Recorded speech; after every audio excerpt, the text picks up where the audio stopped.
All right. Good morning, good evening, good afternoon, my brothers and sisters, and my fellow patrons. Israel, it's Pastor Dow.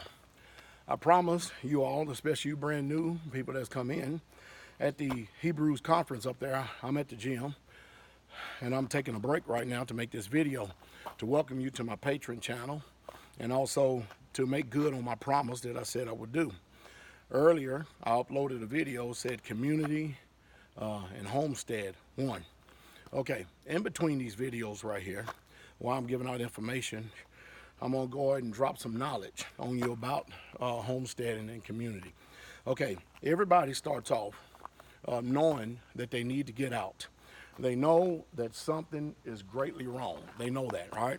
And when knowing that something is greatly wrong, they want to make changes, especially when you hear the word the way we heard the word, all right? I'm on my own land. This is my land out in the country that I explained to y'all. I'm at the top of the hill right now. And the first thing you do is anytime you're looking for a community or homestead, the first thing you do is you look for some land that's going to accommodate the particular amount of people that you're thinking about moving on first, okay? First. And that could be anywhere between 10 and 30 acres. That's a lot of land. Think about this, an acre is a football field. I'm talking about the actual field itself, not the sidelines and all that stuff, just the football field. So it's a pretty big piece of land, all right, and what you could do on it. When you're looking for land, you want to look for something rural, but you want to look for land that has no restrictions on it, meaning that they won't restrict you from building and adding on to that land the way that you want, okay? However, not all restricted land is bad land.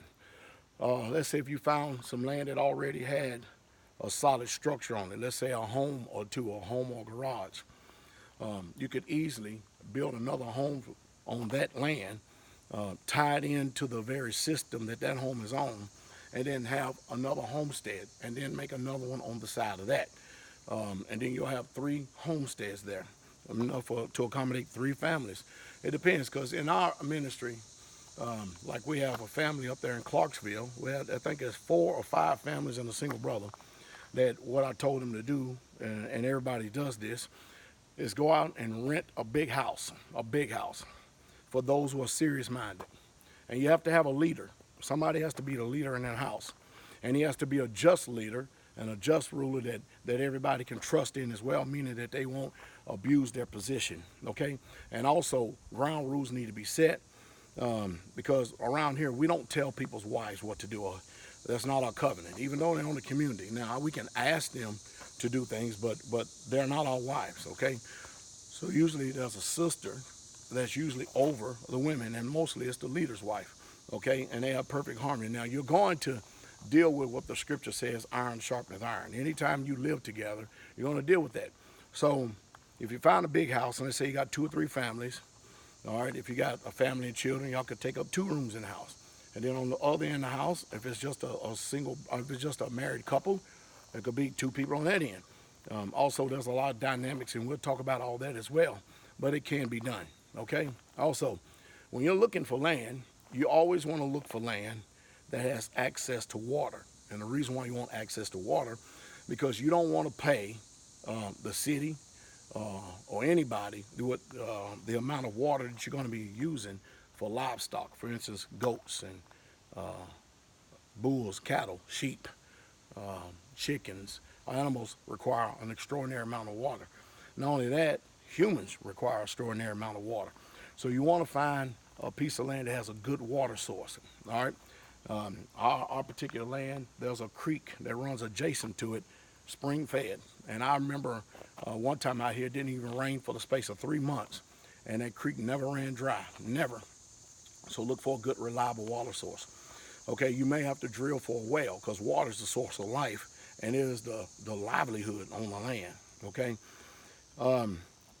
After you obtain the land and you've hopefully obtained something that's got a good water source, or either you dug a well, all right, you want the best vehicle on a community homestead is a pickup truck.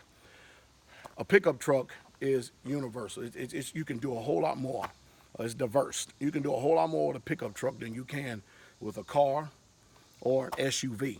With a pickup truck, preferably if you start off with a 150, that's the way we started, meaning like a 1500 or something like that. But as you grow, I would tell you right now the best truck to start off on the community with is like a Ford 2500, a 250 F250, or a Chevy 2500. They have them in that series. That's in between a 1500 and a 3500, or F150 and a F350. Reason being is because you get the best of both worlds. If you have to go out and rent some equipment, heavy equipment, such as a Bobcat or Ditch Witch or something like that, you could hook up to an F250, whereas you can't do that with a 150 because it won't carry the weight. And also, you can carry building material in that. Instead of paying them to come out and deliver it, you can get a 16-foot trailer, put an extraordinary amount of building material in that. You can carry building material in the bed of the truck. Also, if the wives go grocery shopping, they have that.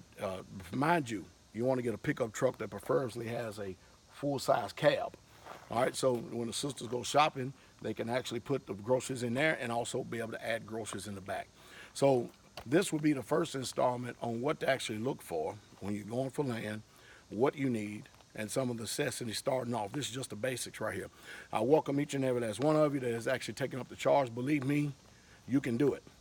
I'm here to give you a lot of wisdom, knowledge, and understanding that I didn't have coming in.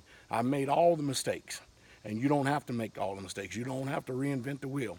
But believe me, if you pay off with hard work right now and later, you'll be able to enjoy life. If you do it now, you'll be able to enjoy life at a little bit later time, okay? You can enjoy life now too, believe me. It's just that it's a lot of hard work. And it's one thing to start a community. See, I was in my early 30s when I moved out here. And I have a very strong work ethic. And the leader must possess a very strong work ethic and have a self-determination, and is literally driven for success, so he can motivate the others to get things done. So anyway, this is the first installment right here, a homesteading. I bless each and every last one of you. Remember, if you got questions, put them down below, and then I'll address them in videos like I promised you that I would. I hope y'all have a wonderful, wonderful day. I hope I'm some way, somehow, is bringing encouragement to your hearts. Shalom. King coming. Israel.